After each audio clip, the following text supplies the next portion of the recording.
Oh Jésus-Christ, ne m'abandonne pas, ne m'abandonne pas. Que sert-il à un homme de gagner tout le monde s'il perd son âme? Que donnerait un homme en échange de son âme? Oh Seigneur, ne m'abandonne pas, je serai là. Oui, je serai là. Maranatha, Jésus revient. Maranatha, Jésus revient. You're not in fear. You're not in fear. And you are in there. And you are in there. Je serai là. Je serai là. Je serai là.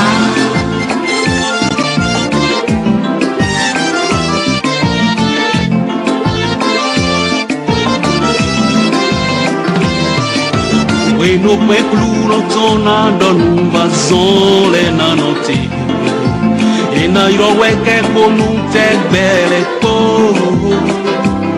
na dodo azo ye toki ya tu weda tonu ko we no pe na donu ye na ti fine ye na ti fine ye na ti fine ye na ti fine oh ye na ti fine ye na ti fine ye na ti fine ye na ti fine ye na ti fine.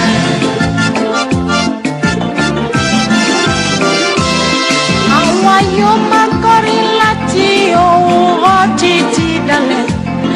Àwa yóò máa fi ògo fún Ọlọ́run mi. Olùgbàlà yóò máa pè gbogbo wa ní ọmọ rere. Nígbà tí fèrè dùn, yóò wà níbẹ̀. Èmi ò wà níbẹ̀. Yóò wà níbẹ̀. Èmi ò wà níbẹ̀. Èmi ò wà níbẹ̀. Èmi ò wà níbẹ̀. Èmi ò wà níbẹ̀. Tó o bá fẹ́ ronúpìwàdà, Veux-tu te repentir? má fi ronúpìwàdà rẹ dọ́là. Ne remets pas à demain. Ronúpìwàdà lálẹ́ yìí. Repens-toi ce soir, Nítorí pé ọ̀la lè pẹ́ jù. car demain sera peut-être trop tard. Ẹ gbọ́ mi dáadáa. Écoute-moi bien. Àti èmi àti ìwọ. Toi et moi, Ọlọ́run fi àwọn nǹkan mẹ́ta kan pamọ́ fún wa. l'Éternel Dieu nous a caché trois choses. Àwọn nǹkan mẹ́tẹ̀ẹ̀ta yìí. Ces trois choses Ìjìnlẹ̀ ló jẹ́ fún gbogbo ènìyàn. sont des mystères que personne ne peut comprendre. Kí ni àwọn nǹkan mẹ́ta yìí? Quelles sont ces trois choses? Irú ikú tí ó pààyàn kò sẹ́ni tó mọ̀. Le genre de mort qui tuera un homme, personne ne le sait. Ibi téèyàn ó kù sí kò sẹ́ni tó mọ̀. L'endroit où un homme mourra, personne ne le sait. Ọjọ́ tí kú ó pa ni kò sẹ́ni tó mọ̀. Personne ne sait le jour où elle mourra. Irú ikú tí ó pààyàn. Le genre de mort qui tuera un homme, Ibi téèyàn ó kù sí. l'endroit où un homme mourra, Ọjọ́ tí kú máa pààyàn. le jour où l'homme quittera ce monde, Kò sẹ́ni tó lè dá. Kò sẹ́ni tó lè dáhùn mẹ́tẹ̀ẹ̀ta. personne ne connaît ces trois mystères. Ó tilẹ̀ jẹ́ pé a lè dáhùn mẹ́tẹ̀ẹ̀ta yìí. Peu importe que ces mystères soient connus ou non des hommes, Ó di dandan gbọ̀n. il est certain Gbogbo èèyàn pátá ló máa kú. que tous les hommes mourront. Ibì kan lè yóò kù sí. L'homme mourra certainement à un endroit. Ikú kan ni yóò pààyàn. Un genre de mort tuera certainement l'homme. Àtọkùnrin o. Un homme, Àtobìnrin o. une femme, Àtọmọdé o. un petit, Àtàgbà. un vieillard. Kò sí ẹnìkan láyé. Il n'y a personne sous ce ciel. Ẹni tó jẹ́ èèyàn jẹ́jẹ́. Est-ce une personne importante capable de dominer le monde entier? Àtàlágídí èèyàn. Est-ce un semeur de troubles? Àtàjẹ́. Est-ce un sorcier? Oṣó.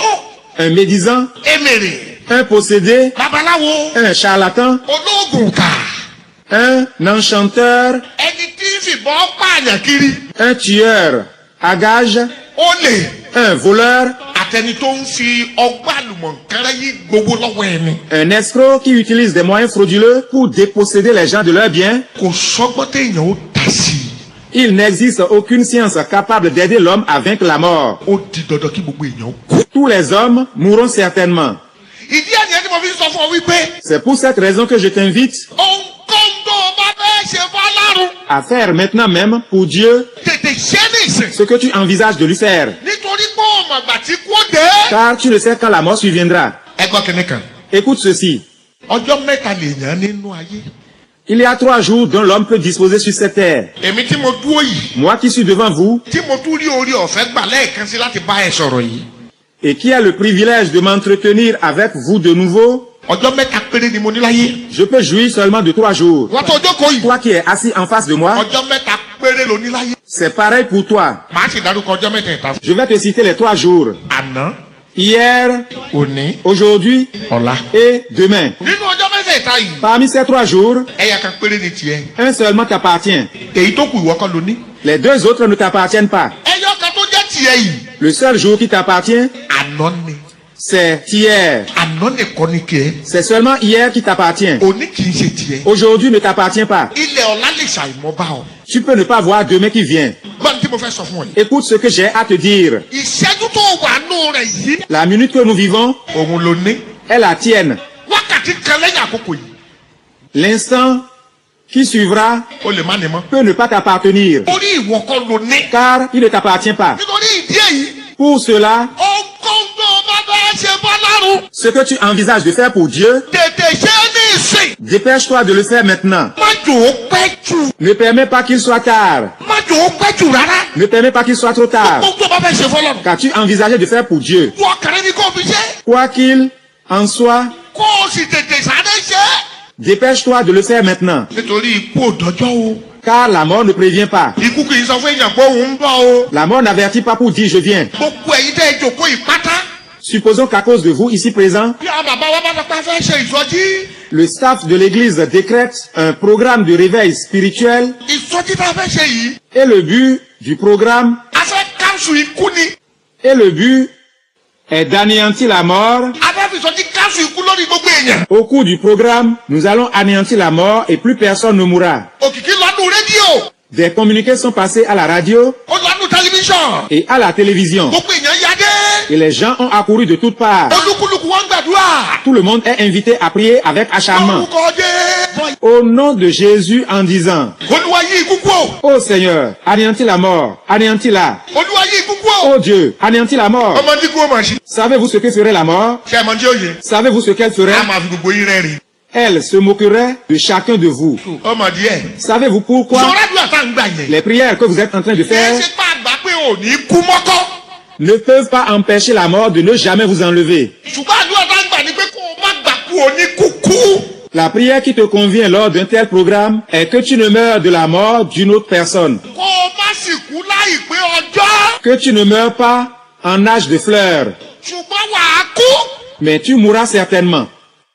nítorí ìdí èyí. Pour cela, ohun tó o bá fẹ́ ṣe fọ́lọ́run. ce que tu as envisagé de faire pour le Seigneur, ṣe ní ìṣe. fais-le maintenant même.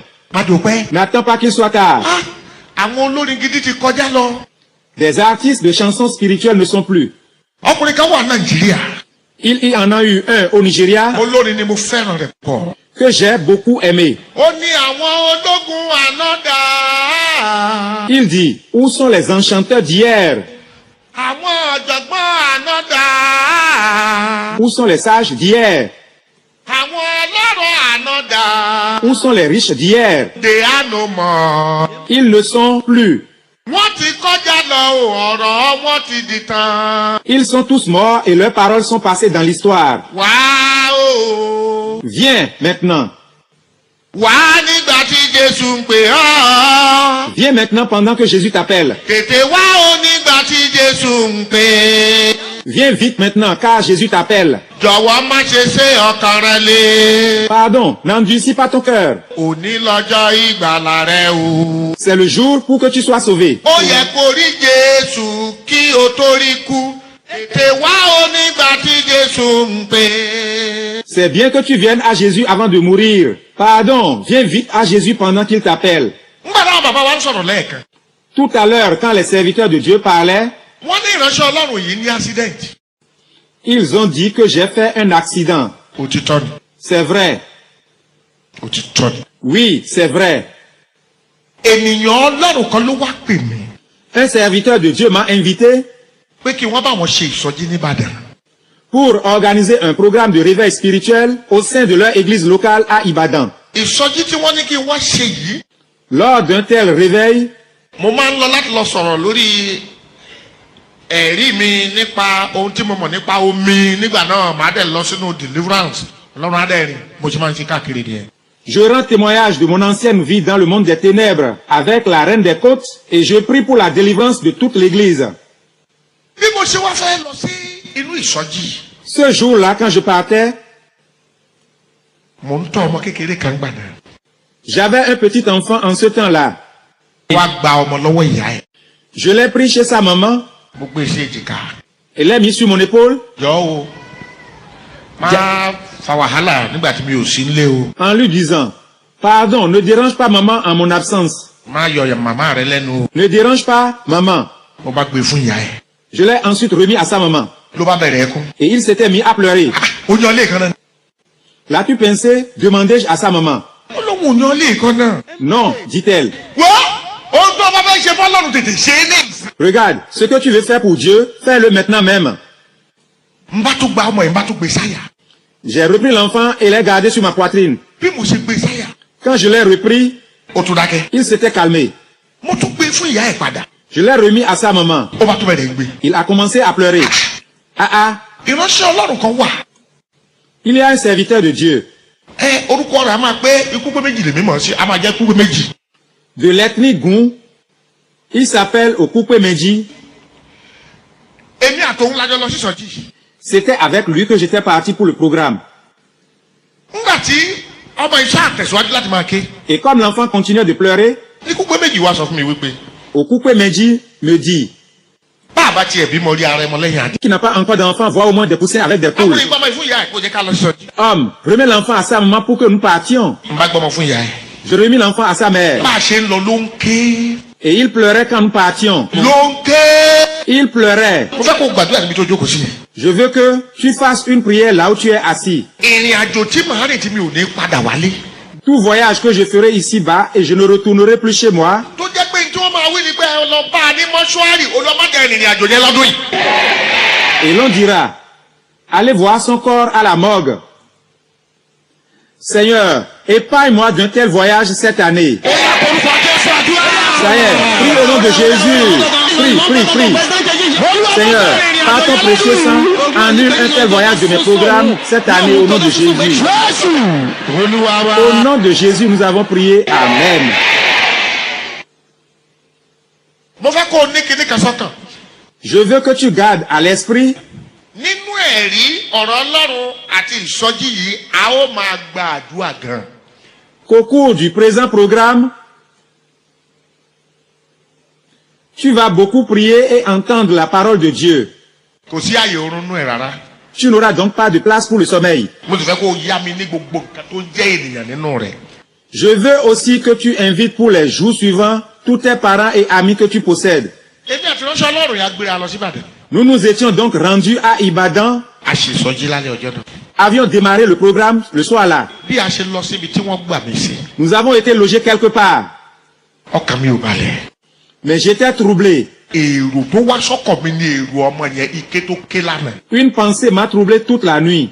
Pourquoi mon enfant pleurait-il ainsi quand nous partions? Má gbàgbé ọ̀rọ̀ tí mo sọ fún ọ o. N'oublie pas ce que je t'avais dit. Ọgọ́n tó o bá ní lọ́kàn láti ṣe fún Ọlọ́run. As-tu à cœur de faire quelque chose pour Dieu? Ìwọ tó Toi qui crois en Dieu et qui m'entends parler, ìwọ tó ò tiẹ̀ gba nǹkan kan gbọ́ ní tiẹ̀. ou qui ne croit en rien dans ta vie, Ọgọ́n tó o bá fẹ́ ṣe fún ce Ọlọ́run. que tu as envisagé de faire pour Dieu, Tètè ṣe é ní sí o. hâte-toi de le faire maintenant. Torí wákàtí kan lẹ́yìn àkókò yìí lè pẹ́ jù. Car une heure de temps après serait peut-être tard. Bí ilẹ̀ ṣe mọ́. Quand il fit jour, Má pè kúpé méjì. je dis à Okupe Meji, mon compagnon dans le service, Mo ní kúpé méjì. Okupe Meji, Mo ń lọ sékòó. je vais rentrer. Wọ́n ní kí ló dé. Ah ah, que s'est-il passé? Dit-il. mo ní ọmọ tó ké lánàá ẹkún tó ké yẹn wọ́n affect mi. Les larmes versées par mon enfant hier m'ont touché, répliquai-je. ní kú pé méjì ni ṣé kò ní nǹkan mi. Ah ah, as-tu d'autres soucis en dehors des pleurs? Reprit-il. ọmọ tó bá ti gbàgbé pé òun ké látànà. Cet enfant aurait oublié depuis hier qu'il a pleuré. mo ní mò ń lọ sékòó. J'ai insisté que je vais rentrer. ó rọ̀ mí títí mi ò gbọ́ràn. Ils m'ont longtemps supplié, mais en vain. dídé dúró lórí ẹsẹ̀ rẹ̀. Tiens-toi sur tes pieds. ẹ gbọ́ kíní kan. Écoute ceci. gbogbo ẹ̀yin òṣìṣẹ́ nínú ìjọ yìí. Vous, fidèles de cette communauté, qui êtes au service de Dieu, táwọn bàbá wa máa bá sọ̀rọ̀ tó ò ní gbọ́ràn. qui vous entêtez quand le pasteur vous parle, et qui n'obéissez pas, ìwà ìgbọ́ràn ìwà burúkú ni o. sachez que la désobéissance est une mauvaise habitude. èṣù lọ́dẹ̀ máa ń lò ó fún ìyà ikú ló máa ń parí. C'est le diable qui l'utilise contre l'homme pour le détruire finalement. ìwé mímọ́ ní ẹ̀dá ń báwí tó ń parun kì yóò parun lójijì láìsí àtúnṣe. La Bible déclare que celui à qui l'on fait de reproches et qui raidit le coup se perdra subitement sans remède. gbogbo ẹ̀yin àgbàlagbà tẹ́ wà bí tẹ́ ẹjọ́ ọkùnrin. Vous tous, hommes, ọkùnrin lèmi náà. je suis un homme aussi. ọkùnrin ní agídí. Je sais que l'homme est récalcitrant par nature. ènìyàn ọlọ́run á máa bá sọ̀rọ̀ pé má ṣe báyìí báyìí ní kọjá lóhun ti gbọ́ irọ́ ló pa n tó wà lọ́pọ̀ ẹ̀ ló fẹ́ ṣe. Des fois, l'homme de Dieu déconseille de faire ci ou ça, et certains font semblant d'être d'accord alors qu'ils sont contre. olúwa Oh Seigneur, ẹ̀mí àìgbọràn tó wà nínú. l'esprit de rébellion qui me tient en captivité, tó tì mí tó fẹ́ tì mí pa yìí. qui me lie et qui me pousse à la perte, ọlọ́run dáná sun nínú mi nìṣẹ́. Seigneur, détruis-le par ton feu, kó tó di pé yóò pa mí nu. avant qu'il ne me tue. olúwa dáná sun ẹ̀mí. Seigneur, détruis-le par ton feu. ó yẹ porúkọ jésù àdúrà. Ça y est, prie au nom de Jésus. bàbá. ẹ̀mí àìgbọràn. Vous, esprit de rébellion, nínú mi ṣàbùgbé. qui avez pris ma vie en otage tó bá bá tèmi jẹ́ yìí. et qui tentez de me détruire, olúwa pa ẹ̀mí yẹnu nínú mi. oh Seigneur, détruis-les. olúwa parun nínú mi. Oh Seigneur, détruis-les. olúwa parun nínú mi. Oh Seigneur, détruis-les. jésù olúwa wa. C'est au nom de Jésus, nous avons prié. Amen. Assieds-toi. má ṣe gbàgbé. N'oublie pas, ohunkóhun tó bá fẹ́ ṣe. ló dá. il se résigna. ọlọ́run á ṣe ọyìn lọ o. Que le Seigneur vous accompagne, dit-il. kẹ́ ẹ tètè padà ọṣẹ mọ̀ pé ìsọjí yìí lágbára. Revenez-nous vite, le programme est important, dit-il. bá ní mo ti gbọ́. J'acquiesçai. ó bá sinmi dé Ìwó road. Il m'accompagna à l'endroit appelé Orodun, sur la voie d'Ibadan. ní bá wọnú mọ́tò tá à ń wí. Je montai à bord d'un bus. mo wá lọ jókòó sí ẹ̀yìn pátápátá ní ọwọ́ òsì. Et m'installai complètement au fond à gauche. mo ṣílẹ̀kùn wíńdò yẹn mo ṣí gíláàsì ẹ̀ síwájú. Je glissai de côté la vitre de la fenêtre qui s'ouvrit. mo ra gúgúrú méjì mo fún kúpé méjì nìkan èmi náà ń jẹ kan. J'achetai 2 galettes, j'en mangeai une et je donnai une au coupé midi. ní kúpé méjì ní ẹ má pẹ́ o. Celui-ci m'exhorta à ne pas tarder. ẹni tí ò ní tó ìṣẹ́jú mẹ́wàá tó ń dá ọgbọ̀n ọdún mo ní mi ní pẹ́ dé. Ignorant ce qui allait se passer dans 10 minutes, je m'étais engagé pour des choses qui se feront 30 heures plus tard. wọ́mi Regarde-moi, bó o ṣe jókòó yìí. tel que tu es assis, ẹni tó lẹ̀mí nìkan ló mọ̀gbà tó wọ́n gbà. seul le maître du souffle sait quand il faut le retirer. ìwọ kọ́ ló ní. Tu n'es pas le maître de ton souffle. a fi fún ọ ní. On te l'a donné. ìgbàkigbà tó bá wù ẹni tó lẹ̀mí ni yóò gbà nǹkan ẹ̀. Le maître du souffle peut te le retirer quand il le voudra. torí náà kó tó bá fẹ́ ṣe fọlọ́run tètè ṣe é ní ìsìn. Pour cela, ce que tu veux faire pour Dieu, fais-le maintenant même. lọkùnrin táwọn wí ló bá kó wọnú mọ́tò. L'homme dont nous parlons était déjà entré dans le ló véhicule. bá bá eré wo express ọ̀nà Ìbàdàn. Le chauffeur a démarré à vive allure sur la voie express d'Ibadan. bá a ṣe ń bọ̀ tó kù díẹ̀ ká débi Guru Maharaji ọkùnrin kan wà wọ́n pè ní Guru Maharaji lọ́nà Ìbàdàn bẹ́ẹ̀. Un peu avant l'endroit appelé Guru Maharaj, sur la voie d'Ibadan, mo kàn gbọ́ létí mi ni. j'entendis une voix me dire, Abraham Abraham, mọ́tò yìí máa l'accident ó dẹ̀ máa kú. ce véhicule fera un accident et tu mourras. ní bá ní ìwé èṣù tó ń bá mi sọ̀rọ̀. Je répliquai en disant, ah, toi esprit de Satan qui me parle, Olúwa bá ọ que wí. l'Éternel te réprime. èmi ò ní kú ikú kíkú kan. Je ne mourrai d'aucune mort. bí kò ṣe yíyẹ láti máa gbórúkọ Olúwa. Je vivrai, je proclamerai les œuvres de Dieu. ní bá tó gbọ́ òun lẹ́lẹ́kejì. Une seconde fois, j'entendis la voix me dire, èmi èmi Olódùmarè ni mò ń bá ọ sọ̀rọ̀. C'est moi l'Éternel, Dieu Tout-Puissant qui te parle. Mọ́tò yìí máa l'accident ó dẹ̀ máa kú. Ce véhicule fera un accident et tu mourras. Bí àdúrà kan ṣe wọ ẹnu mi nìyẹn. C'est ainsi que des prières me vinrent à la bouche. Ni mo bá bẹ̀rẹ̀ sí ní gbàdúrà yìí kíákíá. Et je commençais à prier très rapidement en disant, Gbogbo ẹ̀ṣẹ̀ tí ìran bàbá mi dá. pour tous les péchés commis de génération en génération dans ma lignée paternelle, Gbogbo ẹ̀ṣẹ̀ tí ìran ìyá mi dá. pour tous les péchés commis de génération en génération dans ma lignée maternelle, Gbogbo ẹ̀ṣẹ̀ tí bàbá mi dá. pour tous les péchés commis par mes grands-parents paternels, Gbogbo ẹ̀ṣẹ̀ tí ìyá mi dá. pour tous les péchés commis par mes grands-parents maternels, Gbogbo ẹ̀ṣẹ̀ tí bàbá mi dá. pour tous les péchés commis par mon père, le véhicule continuait de filer. Nǹkan ò tí ì ṣẹlẹ̀ gbà yẹn o. Rien ne s'était encore passé. Gbogbo ẹ̀ṣẹ̀ tí ìyá mi dá. Pour tous les péchés commis par ma mère, Gbogbo ẹ̀ṣẹ̀ tá a fi lóyún mi tá a fi. pour tous les péchés dans lesquels j'ai été conçu et mis au monde, Àti gbogbo ẹ̀ṣẹ̀ tí mo ti wá dá láti ìgbà tá a. pour tous les péchés que j'ai commis moi-même dans ma vie, Títọ́ fi di àkókò yìí. jusqu'à l'heure actuelle, Ọlọ́run dáríjì mi. Seigneur, pardonne-les-moi. Olúwa dáríjì mi. Oh Seigneur, pardonne-les-moi. Gbogbo ẹ̀ṣẹ̀ tó lè mú kí n lásìlẹ̀ kí n kú kí n má dọ̀run. Olúwa dáríjì mi. N'importe quel péché j'ai commis qui m'empêchera après l'accident d'aller au ciel, Inú àdúrà yìí ni mo wà. je continue de prier ainsi. Má gbàgbé o. N'oublie pas, Ohunkóhun tó o bá fẹ́ ṣe fọ́lọ́run àná. ce que tu envisages de faire pour ton Dieu, Ètè ṣe é ní ìsìn. hâte-toi de le faire maintenant. O ti ń ṣe tó wù ẹ́ ti pẹ́.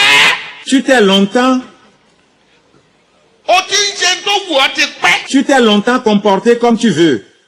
Àsìkò wá tó báyìí. L'heure est arrivée maintenant. Ìjọ mà pé. Sais-tu si Ó lè jẹ́ kí torí rẹ nìkan. c'est peut-être à cause de toi seul Nípàdé yìí wáyé. que le présent programme est organisé? Ó sì jẹ́ wípé. C'est peut-être parce que Ọlọ́run ti rí wípé. l'Éternel Dieu, sachant Ọjọ́ ikú rẹ ti pé. que tes jours sur terre sont terminés, Ló fi jẹ́ kí pàdé yìí wáyé. il a fait organiser le présent programme Kó o má bàa pàdánù láyé kó o tó pàdánù ọ̀run. afin que tu ne rates pas le ciel après avoir tout perdu sur terre. Lọ́lọ́run fi ń sọ ọ̀rọ̀ yìí o. Que le Seigneur est en train de te dire ces Ó choses. fi ọ̀rọ̀ yìí ṣe àwàdà. Ne prends pas ces paroles pour une blague. Ohun tó o bá fẹ́ ṣe fọ́lọ́run. Ce que tu envisages de faire pour l'Éternel ton Dieu, Tètè ṣe é ní ìsìn. fais-le maintenant. Bí mọ́tò yẹn ṣe ń sá eré lọ. Le véhicule filait sans cesse. Nínú gbàdúrà. Et je priais toujours. Lójijì. Subitement, Táyà ibi tí mo wà yẹn.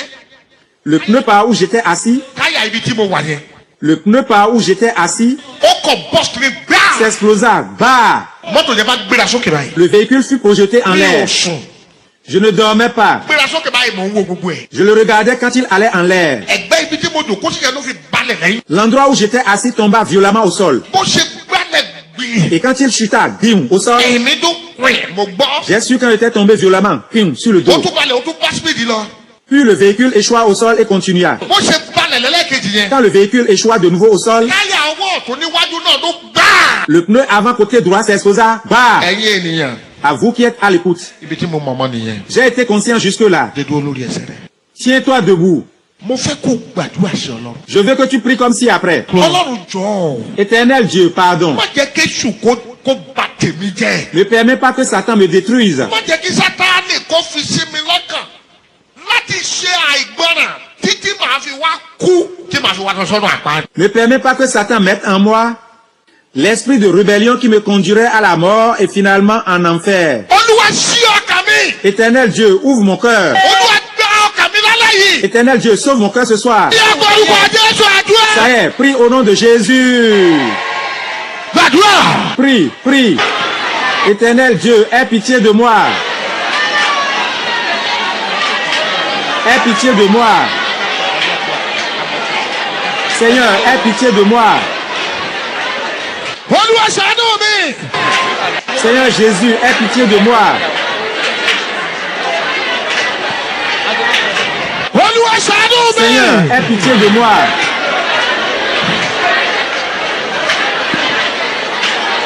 Éternel Dieu, aie pitié de moi.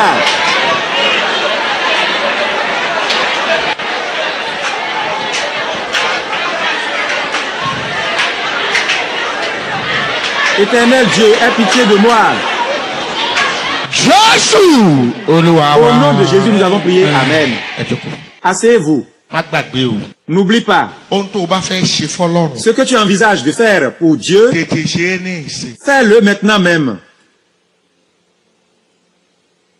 Ó wá dàbí ẹni pé ilẹ̀ ṣẹ̀ṣẹ̀ mọ́ bọ̀. Pour moi, c'est comme si l'on était au lever du jour. Bí ìgbà tí ilẹ̀ ṣẹ̀ṣẹ̀ mọ́. C'est comme si l'on était au lever du jour. Mo wo ọwọ́ òsì báyìí. Je regardais à ma droite, Wo ọ̀tún báyìí. Je regardais à ma gauche.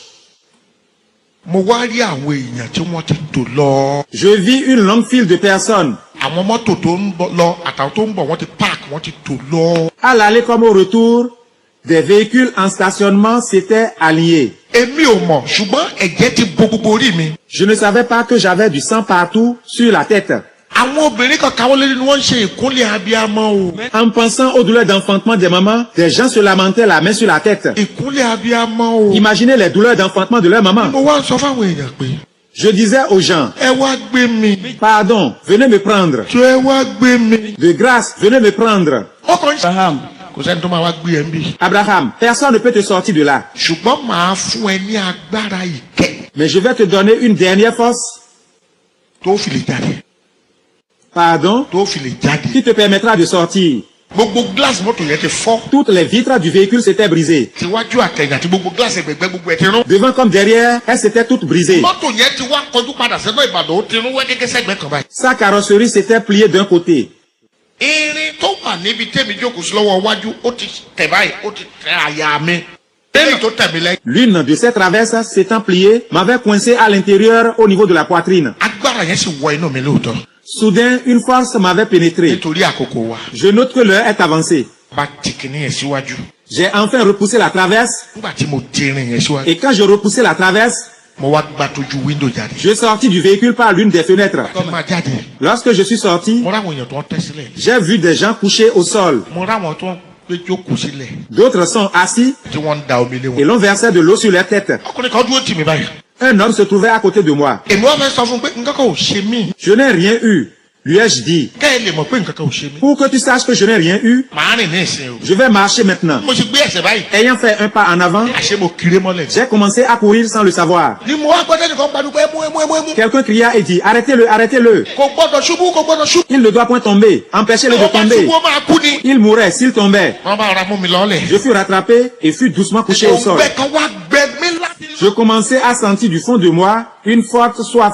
mo wá pariwo mo ní ẹ̀jẹ̀ fún mi lómi. Et je commençais à crier en disant, pardon, donnez-moi un peu d'eau. ẹjọ́ torí Ọlọ́run ẹ fún mi lómi. Je vous en prie, donnez-moi un peu d'eau. bí mo ṣe bẹ̀ sí sọ bẹ́ẹ̀. Quand je parlais ainsi, láláàánú kan bá sáré lọ bá mi gbé omi wá. une femme courut et revint avec de l'eau. lẹ́nìkan wá gbàdúgbò má fún lómi yẹn má fún lómi yẹn. Quelqu'un cria et dit, ne lui donnez point l'eau. tẹ́ ẹ bá fún lómi yẹn. Si vous lui donnez de l'eau tó bá mú. et qu'il boive, ó máa kú ni. il mourrait. àṣọkùnrin yẹn ń ṣe mí lóore ni. C'est réel ce que disait cet homme. inú mi ò dùn sí ní tó ṣe lọ́jọ́. Mais j'étais mécontent à cause de ses propos. abájọ Jésù wípé òǹgbẹ ń gbẹ mí. N'est-ce pas pour cause que Jésus a dit sur la croix, j'ai soif. òǹgbẹ tí Jésù sọ pé ó ń gbẹ òun lọ́jọ́ náà. La soif que Jésus a exprimée ce jour-là òǹgbẹ ìgbàlà ọkàn gbogbo ìwọ tó ń gbọ́ mi pátá yìí ni. est l'image de son ardent désir de racheter l'humanité de ses péchés. torí pé kò fẹ́ kó o lọ sọ́run àpáàdì. Car il ne veut pas que tu ailles en enfer. ṣùgbọ́n òǹgbẹ tó gbẹ èmi lọ́jọ́ tá à ń wí yìí. Mais la soif que j'ai ressentie ce jour-là, òǹgbẹ ẹ̀jẹ̀ tó ti jáde lára mi tó kọ́. c'est le résultat du sang que j'ai perdu en abondance. bí wọ́n ṣe gbé mi sílẹ̀ ẹlẹ́rìí yẹn. J'étais toujours allongé au sol. wọ́n wá sọ wípé dókítà kan ń bọ̀ láti Ìlọrin General Hospital ó má dìyàwó ẹ̀. Quand on m'annonça qu'un médecin venant d'Ilorin avec sa femme òun ni wọ́n sọ pé ó lọ tán padà tó wá ní ó wá gbé mi pé kí wọ́n gbé mi lọ sí UCH. s'est retourné pour m'emmener à l'hôpital. mi ò tí ì mọ dókítà náà dàrọ ṣùgbọ́n lórúkọ Jésù ibi tó bá wà yóò dáa fún òun àtìyàwó ẹ̀. Jusqu'à ce jour, je n'ai point connu ce docteur, mais qu'il soit béni où il se trouve lui et sa femme. ẹ̀yin ènìyàn Mes bien-aimés, níbi tí mo mọ̀ mọ́ nìyẹn. c'est ce que j'ai pu savoir des faits. náà tí ènìyàn bá fẹ́ fi ẹ̀tọ́ pé kéèyàn bá fẹ́ kú. Si quelqu'un est sur le point de mourir, báwo ló ṣe máa ń ṣẹlẹ̀. comment cela se passe-t-il? ká ní pé èèyàn wà lọ́sibítù. S'il est à l'hôpital, ẹ̀yin náà máa fojú dúró lórúkọ Jésù ò ní lọ́nà lọ́sibítù. au nom de Jésus, tu n'iras pas à l'hôpital. Amen. ṣùgbọ́n ká ní pé èèyàn fẹ́ kú. Si quelqu'un est sur le point de mourir, wọ́n ti gbóúnjẹ tàárọ̀ dé. on lui a apporté le petit déjeuner, kò lè jẹ́. il n'a pu manger. wọ́n gbé ìjẹ tẹ̀sán dé. On lui a apporté le déjeuner wọ́n á dọ̀wọ́ alẹ́. et le repas du soir. wọ́n fojú inú wo dókítà àti nọ́ọ̀sì wọ́n ti wá chẹ̀kẹ̀. Infirmiers et médecins ont fini de le soigner. náà dókítà ti wá ń padà. Voici le médecin de retour. àwọn èèyàn rẹ̀ ẹ pẹ̀lẹ́ sà ẹ jọ báwo ni à. Les gens seraient en train de lui demander, comment se porte-t-il? Ça va mieux? ta ni à ṣebí kìrìsìtẹ́nì ni àbí ẹ máa gbàdúrà. Vous êtes des chrétiens, n'est-ce pas? N'arrêtez donc pas de prier. ó ti wá tákòkò tẹ́ni yẹn fẹ́ kú ayé. Si l'heure à laquelle la personne quittera ce monde sonne, ẹ máa wò mí. regardez-moi. tó bá dàgbò kò tó fẹ́ give up. Si l'heure sonne pour que le souffle s'arrête, a máa ṣe báyìí. il ferait.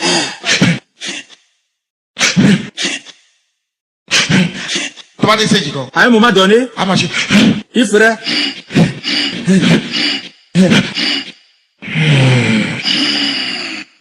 ṣé ó dákòókò tó ṣe. Et quand, suite au dernier soupir, il s'éteint, àgọ́ ìyẹ̀pẹ̀ yìí. ce corps qui est poussière, tèmi ń pọ́nlé tí wọn náà ń pọ́nlé yìí. que toi et moi entretenons, a wà lẹ̀lẹ̀. restera couché au sol. ẹni gangan tó ń jẹ́ ìwọ àti èmi. Ta vraie personne qui est ton identité, aussi mon identité, á jáde ní ìhòòhò. sortira du corps tout nu. á dúró ní ìhòòhò báyìí. Elle restera nue, debout. torí ìhòòhò lèmi àti wọn wáyé. Car nous sommes venus dans ce monde nus. ìhòòhò náà là á padà. Et nous le quitterons aussi nus. ìgbà tó ń bọ̀ ó di ọwọ́ báyìí. En venant au monde, tu avais les poings fermés. tábàdà àwọn dókítà mi tàbí nọ́ọ̀sì. Demande à une sage-femme ou à un médecin. tó o bá fẹ́ ṣe ọwọ́ yẹn tipátipá ló máa fi ṣe àtúntì padà. C'est avec force que tu ouvriras les poings d'un bébé et il les refermera aussitôt. ṣùgbọ́n pẹ̀lú gbogbo gìràgìrà tó o ráyè ọlọ́run yìí tó dájọ́ owó ló kàn ń lé yìí ìjọ tó o bá máa padà bó ṣe máa la ọwọ́ rẹ. Toutes les peines que tu t'es donné à courir après l'argent toute ta vie et tu n'as point consacré un bout de temps au programme concernant Dieu, en quittant ce monde, tes poings resteront ouverts. yẹni pé mi ò mú nǹkan kan wáyé gbogbo ayé ẹ wọ́wọ́ mi ò mi mú nǹkan kan wáyé kò sí ní tí mo mú lọ o. Cela voudra ainsi dire, voici, je suis venu ici-bas les mains vides, j'en repars les mains vides, je vous ai tout laissé. àwọn èèyàn wọn máa ké wọn máa sunkún. Les gens seraient en train de crier et de pleurer. gbogbo wọn máa ké. Ils seraient en train de pleurer. bí wọ́n ṣe ń ké yẹn. Pendant qu'ils sont en train de pleurer, òun wà lórí ìdúró. ta vraie personne serait debout. a fẹ́ lu ìyàwó ẹ̀ tàbọ́kọ ẹ̀. La vraie personne qui est sortie du corps voudra toucher son époux, son épouse tàbí ọmọ ẹ̀. ou son enfant èmi rèé. pour leur dire, me voici, mais je suis là, tout en essayant de les toucher. atẹ́gùn ló máa gbá. Sa main passera sans les saisir, comme s'ils étaient du vent.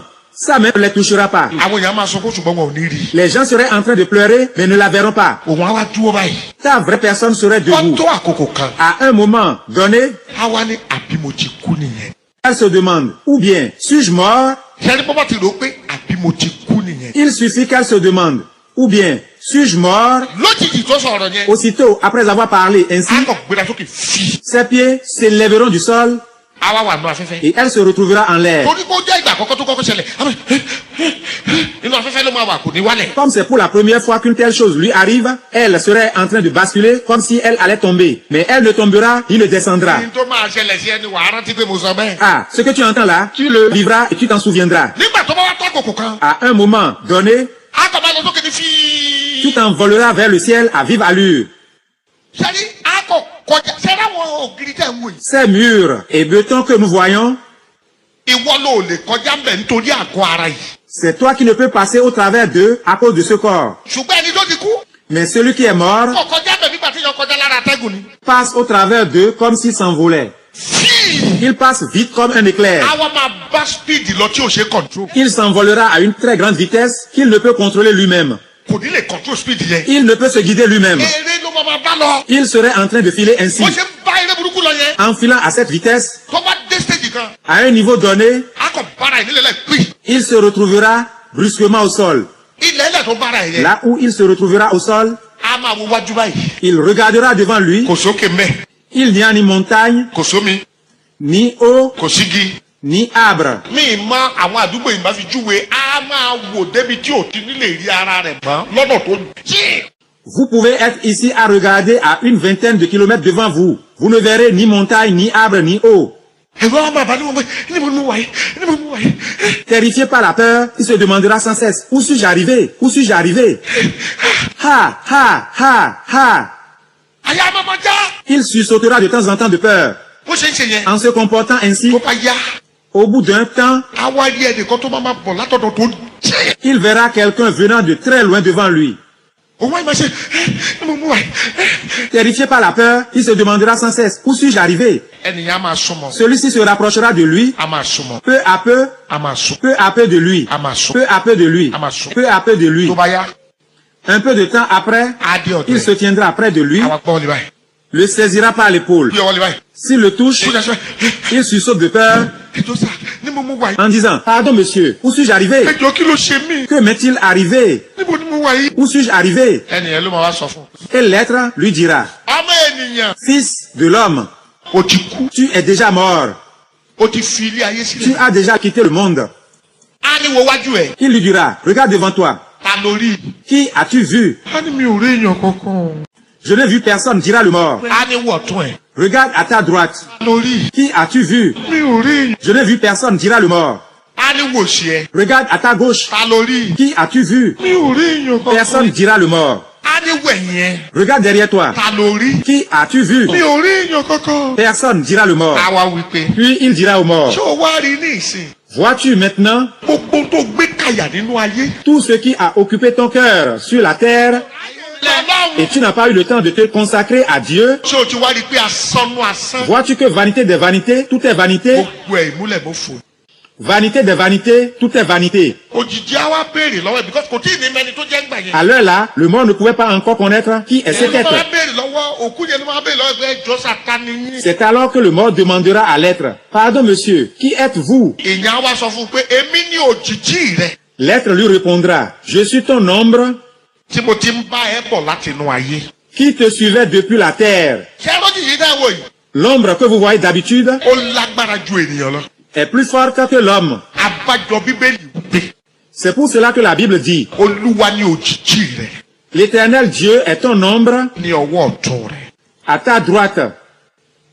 Nígbà tó jìjì yẹn bá ti yẹ kó yẹ kó ti kú. Après que l'être a appris aux morts qu'il a déjà quitté le monde, Ìgbà náà ló máa wá fi gbogbo nǹkan kó ṣé o ti wá rí pé kò sí nǹkan kan nú ayé. alors il lui montre tout et lui dit, ne vois-tu pas que vanité des vanités, tout est vanité? Gbogbo ohun tó ń pé tó ń gbé tó ti torí ẹ̀ tó ráyè Ọlọ́run. Tout ce qui te préoccupait et tu n'as pas eu le temps de te soucier de ton vivant, de la parole de Dieu, Ibi tí gbogbo ẹ̀ parí sí.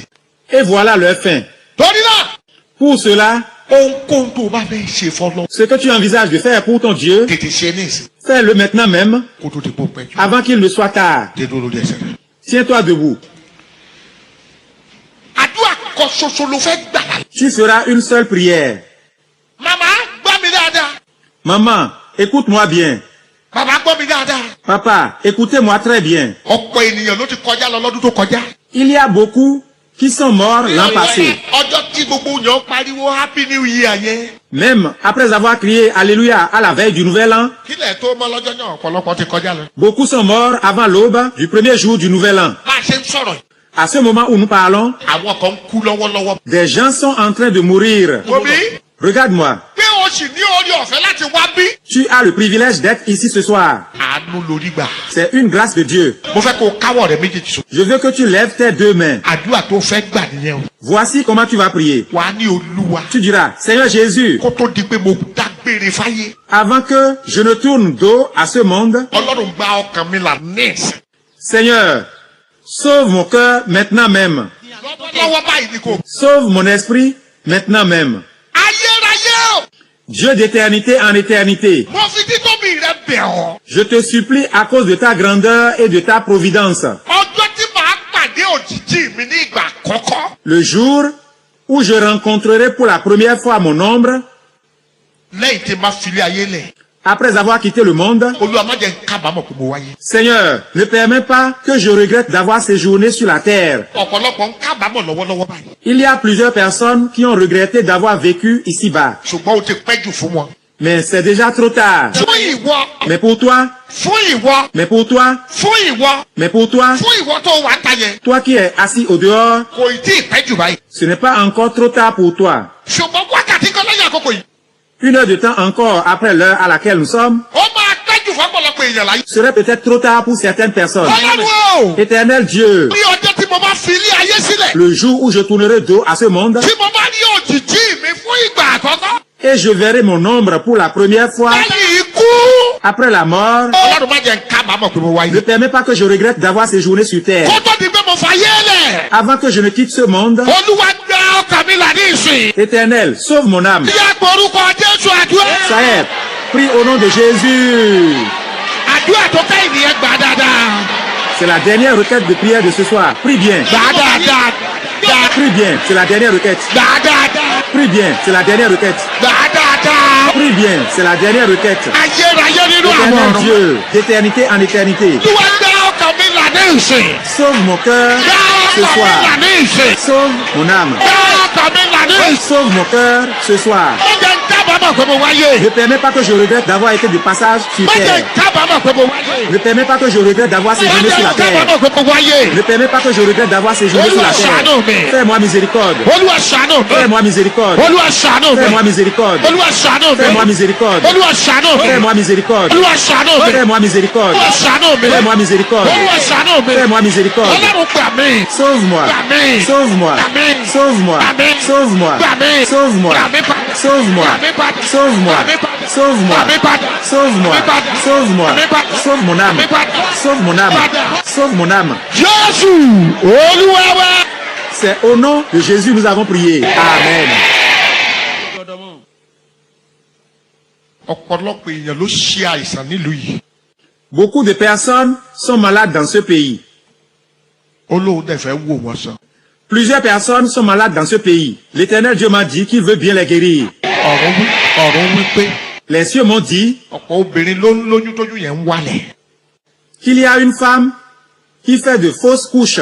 Olóhùn fẹ́ wò wọ́n sàn. Le Seigneur a dit qu'il la guérira. Torí náà ní alẹ́ ọ̀la Pour cela, demain soir, tó o bá ti ń bọ̀ demain en venant, àti gbogbo èèyàn tó o máa pè wá lọ́la. toi et tes invités, Má jẹ́ kó tì ọ́ lójú láti sọ fáwọn èèyàn pé wá wo ẹni tó kú tó lásídẹ̀ǹtì tó kú tó lọ sọ́run tọ́lọ́run dá padà sọ yẹn fún àwọn èèyàn. Jẹ́ kí gbogbo èèyàn bẹ̀ sí ń pọ̀ látàlẹ́ yìí. Sọ pé kí wọ́n wá gbọ́ ohun tó máa ṣẹlẹ̀ lẹ́yìn ayé. n'aie pas honte d'inviter des gens à venir voir quelqu'un qui est mort par accident et ressuscité, qui révèle ce qui se passe après la vie d'ici-bas. Tó bá nírọ́ ni sọ pé kó máa bọ̀. S'ils te disent que c'est du mensonge, qu'ils viennent voir la personne de leurs propres yeux. Nígbà tó bá dé bí àmọ̀ pé rọ́kọ́. Quand ils viendront, ils sauront que ce n'est pas du mensonge. Ṣùgbọ́n gbàdúrà yìí. Mais fais cette prière d'abord. Sọwọ́ rẹ báyìí. Lève tes mains. Olúwa jọ̀wọ́. Pardon Seigneur, Mo ti wá ayé yìí. je suis déjà venu au monde. Mo ti wálé ayé yìí náà. Je suis déjà venu au monde. Ṣùgbọ́n má jẹ́ n kábàámọ̀ pé mo wáyé. Ne permets pas que je regrette d'être venu au monde. Ọlọ́run lọ́jọ́ tí n bá fi ilé ayé lẹ̀. Seigneur, le jour où je quitterai ce monde, Bámọ̀ kí n má wálé ayé má jò tẹnu mi jáde. ne permets pas que je dise, si je savais, je ne serais pas venu au monde. Gbogbo tó máa mú kó tẹnu mi jáde Olúwa gbà á lọ́wọ́ mi báyìí. Seigneur Jésus, tout ce qui serait encore en moi, ou tout comportement qui m'amènerait, après ma mort, à m'interroger en me disant, pourquoi suis-je venu au monde? Ó yá korúkọ Jésù. Seigneur Jésus, débarrasse-moi de tout. Prie, prie. Tout ce qui me ferait regretter mon séjour sur terre, tout ce qui m'empêchera d'entrer dans ta gloire, tout ce qui fera que je grincerai les dents pour l'éternité. Oh Seigneur, sauve-moi de toutes ces choses. Sauve-moi de toutes ces choses. Sauve-moi de toutes ces choses. C'est au nom de Jésus que nous avons prié. Amen.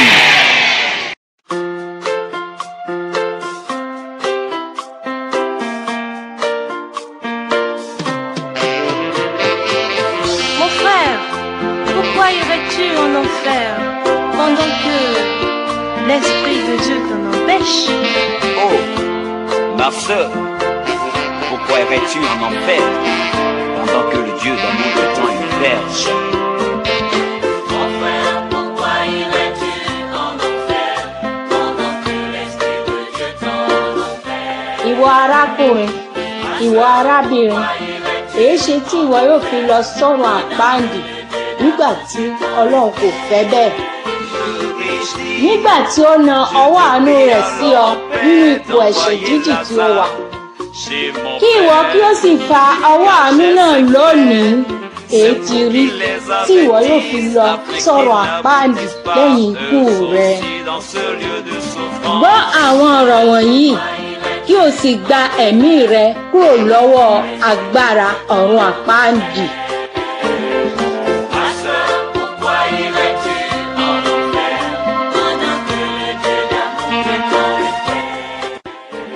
Hie novisunu, hie novionu, ete otu azialio, Nado ibiol no zodome. Urena jinkwe ya kwe to kogono edo. Aiblo. Urena jinkwe ya kwe dre okwe tondowe. To odo gongonglando ton keme atinte. Nani do he okwe kenado ton. Eta otu ana ibiol no zodome. To kuto egodo. Se oko glegaton ke. Nado rongan son courant lonzo dotansi.